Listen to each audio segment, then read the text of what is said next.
আসসালামু আলাইকুম friend, welcome to English শিক্ষা। আজ আমরা শিখব CBC rules, BCB rules, CVV rules. এই ভিডিও দেখার পর আপনি অনেক ইংরেজি শব্দ সহজে পড়তে পারবেন। প্রথমে শিখব সিবিসি রুলস। আগে বুঝি সি আর ভি মানে কি। সি হলো কনসোনেন্ট লেটার, অর্থাৎ ব্যঞ্জন বর্ণ। যেমন বি, সি, ডি, এফ, জি, এইচ, এই লেটারগুলো হলো কনসোনেন্ট লেটার। আমরা সকলেই জানি ভাওয়েল হলো পাঁচটি, যেমন এ, ই, আই, ও, ইউ। এই লেটারগুলো স্বরবর্ণের উচ্চারণ হয়। CBC rules: consonant, vowel, consonant, অর্থাৎ ব্যঞ্জনবর্ণ, স্বরবর্ণ, ব্যঞ্জনবর্ণ। মাঝের ভাওয়েল সাধারণত শর্ট সাউন্ড হয়। যদি কোনো ওয়ার্ডে কনসোনেন্ট, ভাওয়েল, কনসোনেন্ট এরকম লেটার দেখতে পাই, তাহলে সেটা আমরা সিবিসি রুলস হিসেবে ধরে নেব। আর সিবিসি রুলসের নিয়ম হলো ভাওয়েলের শর্ট সাউন্ড হবে। আমরা ডান পাশে দেখতে পাচ্ছি সিবিসি রুলের শর্ট সাউন্ডের একটি স্ট্রাকচার।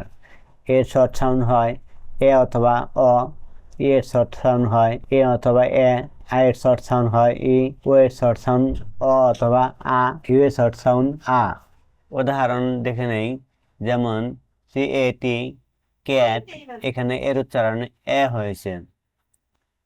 PEN, পেন, এখানে এর উচ্চারণ এ হয়েছে। SIT, শীট, এখানে আয়ের উচ্চারণ ই হয়েছে। HOT, হট, এখানে ও এর উচ্চারণ অ হয়েছে। CUP, কাপ, এখানে ইউ এর উচ্চারণ আ হয়েছে। এই ওয়ার্ডগুলো শেষে যদি একটি করে ই থাকতো, তাহলে এই ওয়ার্ডগুলো সিবিসি রুলসের আওতায় না পড়ে বিসিবি রুলস হয়ে যেত আর লং সাউন্ড হয়ে যেত। Cat, pen, sheet, hot, cup, এই ওয়ার্ডগুলো হলো ওয়ান সিলেবলের ওয়ার্ড। তাই আমরা এখানে ভাওয়েলের শর্ট সাউন্ড খুব সহজেই ধরতে পারি।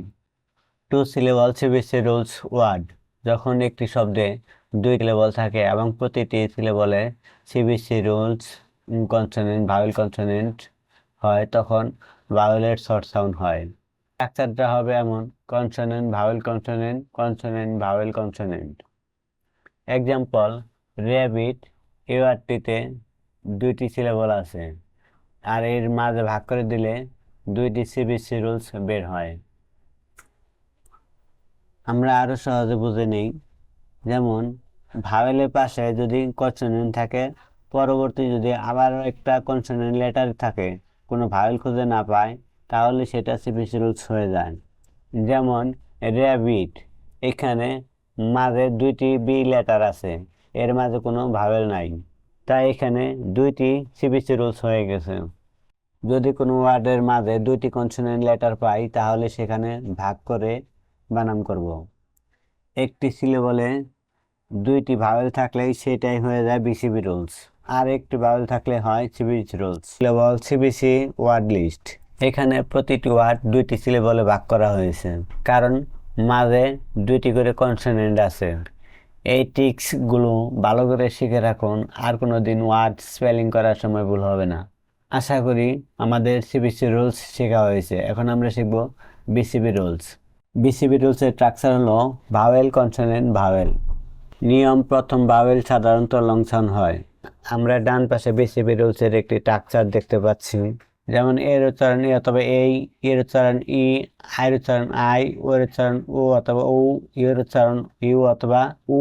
আর এইগুলো হলো বিসিবি রুলস এর জন্য লং সাউন্ড। উদাহরণ: এখানে এর উচ্চারণ এই, আইয়ের উচ্চারণ আই, ইউ এর উচ্চারণ ইউ, ও এর উচ্চারণ ও, আইয়ের উচ্চারণ আই। এখানে প্রথম ভাওয়েলের উচ্চারণ হবে এবং কনসোনেন্টের পরে যে ভাওয়েলটা আছে তার উচ্চারণ হবে না। বিসিবি রুলসে প্রথম ভাওয়েলের উচ্চারণ হবে, দ্বিতীয় ভাওয়েলের উচ্চারণ হবে না। এখন আমি এই লাইন ওয়ার্ডটি এক্সপ্লেইন করব, আপনারা ভালো করে বুঝেন। এখানে ওয়ার্ডের শেষে ই দেওয়া হয়েছে আগের আয়ের লং সাউন্ড আনার কারণে। এখানে লাস্টে যদি ই না থাকতো, তাহলে আয়ের উচ্চারণ আই না হয়ে ই হয়ে যেত, কারণ তখন এটা বিসিবি রুলসের আওতায় না পড়ে LIN, এটা সিবিসি রুলস হয়ে যেত।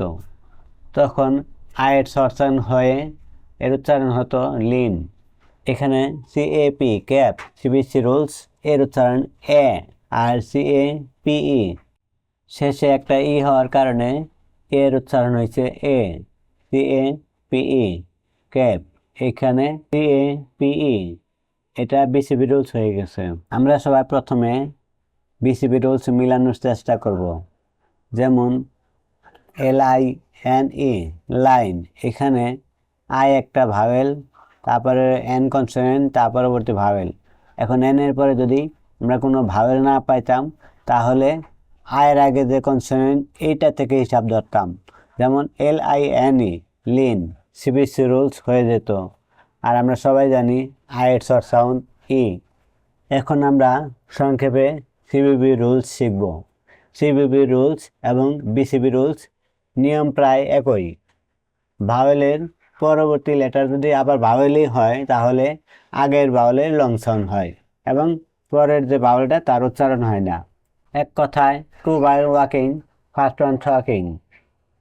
উদাহরণ বোট, এখানে দ্বিতীয় ভাওয়েলের উচ্চারণ হবে না। রেইন, RAIN, রেইন, এখানে এর উচ্চারণ হবে, দ্বিতীয় ভাওয়েল আই এর উচ্চারণ হবে না। MEAT, মিট, এখানে ই এর উচ্চারণ হবে কিন্তু এর উচ্চারণ হবে না। SEED, এখানে প্রথম ভাওয়েলের উচ্চারণ হবে, দ্বিতীয় ভাওয়েলের উচ্চারণ হবে না। MOON, এখানেও প্রথম ভাওয়েলের উচ্চারণ হবে, দ্বিতীয় ভাওয়েলের উচ্চারণ হবে না। এখানে প্রত্যেকটা ওয়ার্ডে দ্বিতীয় ভাওয়েল দেওয়া হয়েছে প্রথম ভাওয়েলের লং সাউন্ড আনার কারণে। আর যদি দ্বিতীয় ভাওয়েল এখানে না থাকতো তাহলে এই প্রত্যেকটা ওয়ার্ড সিবিসি রুলস হয়ে যেত, আর সিবিসি রুলস হলে শর্ট সাউন্ড হতো। মনে রাখার ট্রিক, কনসোনেন্ট, ভাওয়েল, কনসোনেন্ট এরকম হলে শর্ট সাউন্ড হবে, আর ভাওয়েল, কনসোনেন্ট, ভাওয়েল এরকম হলে লং সাউন্ড হবে। আর কনসোনেন্ট, ভাওয়েল, ভাওয়েল, প্রথম ভাওয়েলের উচ্চারণ হবে, দ্বিতীয় ভাওয়েলের উচ্চারণ হবে না। প্রয়োজনে ভিডিওটি কয়েকবার দেখুন, দেখার ফলে রুলসগুলো আয়ত্তে চলে আসবে, আর তখন আপনি যে কোনো ওয়ার্ড খুব সহজে স্পেলিং করতে পারবেন। এরকম আরও ইংলিশ শিক্ষা ভিডিও দেখার জন্য চ্যানেলটি সাবস্ক্রাইব করে রাখুন। ভালো থাকবেন, দেখা হবে পরবর্তী ভিডিওতে ইনশাআল্লাহ।